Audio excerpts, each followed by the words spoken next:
Hi, so today's vlog is called Personalised Registration Numbers or a Pension Fund.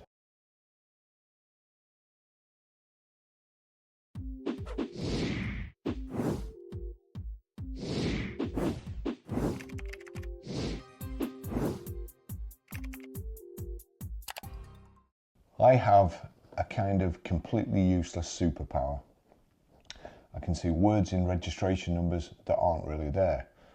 I've been fascinated by registration numbers since I was a small boy, and I always wanted one of my own. It'd be quite a difficult task, as there would be very few combinations in the UK registration system that would be anything like my name, Barrie. Apparently, I was named after an island in Wales. I've never asked why, as I dread to think. And I always promised myself that if I did have a personal registration number, it would be one that would be immediately recognisable and obvious to everyone, and that I wouldn't have to modify it with number plate screws or explain to people what it said. You know, if you shut your eyes and squint, replace the 8 with an R and the 7 with an E, it says Barrie C. No, it doesn't, you halfwit. It looks nothing like, unless you change your name to BAR 817C by Depot. You've wasted your cash. Going back a few years, I remember when my mate bought hashtag B, hashtag 7 to put on his midlife crisis phallic symbol sports car. I've used hashtag to save his blushes. And when I pointed out that those weren't actually his initials, as he didn't have a middle name, and neither did he have 6 other cars, he said he could pretend his middle name was Brian. And I said, yeah, you could do that, or you could have just saved your money. I attempted to buy BAR 121E, but it ended in disaster when I attended a DVLA auction. I'd driven to a country house in Yorkshire where it was being auctioned. It was bad enough that all the way there, my phone had been ringing. Dealers whose part exchanges I'd underwritten were calling to say that the cars had arrived in stock and they needed paying for and picking up. My disposable cash and my registration number budget was dwindling call by call. I'd take my best mate with me for moral support, but he'd become a pain in the arse. We were sitting on the front row and I was clutching my buyer's number. I'm not good at losing, and my mate was there to make sure that the auctioneer wasn't ramping me up by bouncing bids off the wall, i.e. taking fictitious bids and pretending they was getting, bid up, to drive the price up. And so that I wouldn't get carried away with the bidding, he had orders to physically restrain me once the bidding had reached a pre-agreed amount. He was looking around the auction when he suddenly leaned over and whispered to me, "Oh, look at that guy with a big suitcase full of money. Isn't it Prince Barrie of Saudi Arabia, the world's richest oil sheikh? I wonder what he wants."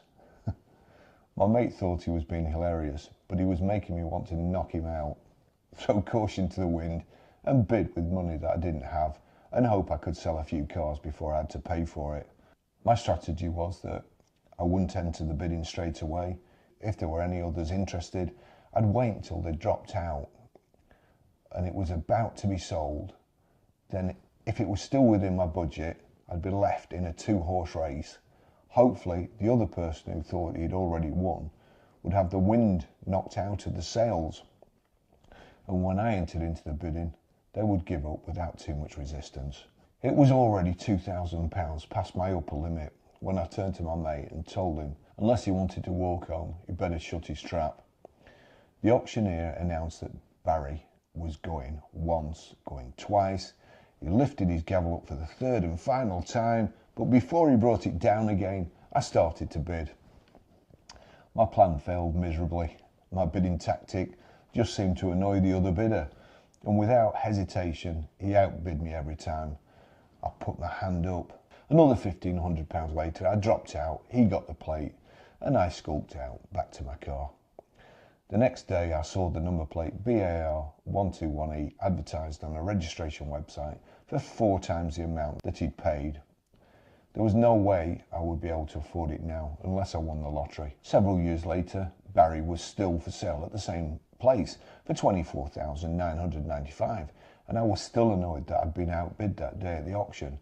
So I got my own back by ringing the company to gloat and to try and buy it off them cheap, pointing out that, hey mate, you've had that plate a number of years now, I'll give you £5 for it. They never accepted my offer, but once I was on their database, they used to ring me every few months. I was hoping to demoralise them by telling them that I'd done a Google search and everyone else who spelled the name Barrie, my way with an IE, was on the dole, and that the car job was so bad that if he waited much longer to come down on the price and sell it me, I'd be on the dole too. But they must have done their own search and realised that I was lame, so they refused. A chance remark from our valeter that he'd seen another registration number, BAR 21E, which spelled my name perfectly. The plate would be for sale in the next DVLA auction. I didn't want to go through the leg pulling that I'd had last time, so I feigned disinterest. But I hurried back to my porter cabin and registered online. This time I wouldn't waste my petrol and would bid on the telephone. On the day of the auction, I sat watching the sale on my computer. The reg numbers were bringing a fortune, and I'd already resigned myself to the fact that I probably wouldn't be able to afford it. But I'd also convinced myself that the plate would be a great investment for my future. My pension fund was worth less than I'd paid in, and all it needed for the plate's value to skyrocket was some young pop star or footballer with my name to make it big, or a fictional character in a mummy porn book to be called Barrie instead of Christian, and it would be worth a fortune. Years later, I'm still clinging desperately to the hope that Kate Middleton and Prince Edward christen their firstborn Barrie.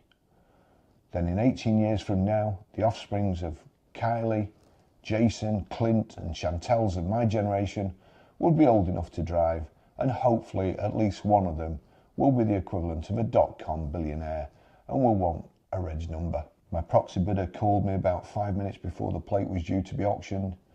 My heart was pounding as I listened to the bidding. I was watching it on the internet too. I'd waited years for this plate to come up for sale, and I had to have it. The auction was a blur. The girl on the phone was brilliant and advised me to wait till she gave me the nod. The two bidders that were present in the auction hall were taking an age to outbid each other, so I knew they were coming to the limit, or perhaps even over it. But it was nowhere near the limit I'd set for myself. So as soon as the second bidder waved the white flag, I jumped in. 3 bids later, the plate was knocked down to me at less than half the amount I was willing to pay. I still hadn't told my colleagues at work, and I'd even made the plates in secret. When my transfer document came through a couple of weeks later, I sneaked home at lunchtime and fitted BAR 21E to the Audi TT convertible that I was using at the time. Then I waited for the first person to notice and compliment me on my new acquisition. I should have known better. The first person to notice didn't compliment me. Instead, he asked me why I'd bought a number plate that said Barrie. By the end of the day, everyone was calling me Barrie. To say I was irritated was an understatement. I suppose I deserved it, as another one of my mates had bought the reg number M14TTS. His name, of course, was Matt, but from that day forward, I referred to him as Mlat. That night, I went to my mum's for tea. It was she who had chosen the name Barrie, and let's face it, it's not the best name in the world. There are no famous people called Barrie. Every time you see someone in a TV programme with my name, they're always either a complete loser, a henpecked wimp, or both. But Barrie was a whole lot better than my middle name, which is Arthur. I was also named after my mum's dad. I hate the name Arthur, and I've never forgiven her for that. I spent years at school denying to my friends that my middle name was actually Arthur. I even went as far as altering my name in the teacher's register. I asked my mum to look out the window and see if she noticed anything different about my car. She didn't, so I drew her attention to my new registration plate, and she replied, "Oh yes, that's very good, but I thought you didn't like being called Arthur." What? Where'd you get Arthur from, you silly old bat? I didn't say that. That clearly says Barrie. If that 2 was an R, it would be a perfect spelling. As I was down in the nursing home, she said she was very sorry, and she went on to explain that in her eyes, my plate said B. Artie. Artie was what my granddad's mates called him, and it was short for Arthur. I wondered if it was too late to get my money back for my registration plate and use it to have my mum committed. Thanks for watching. See you in the next video. Bye bye.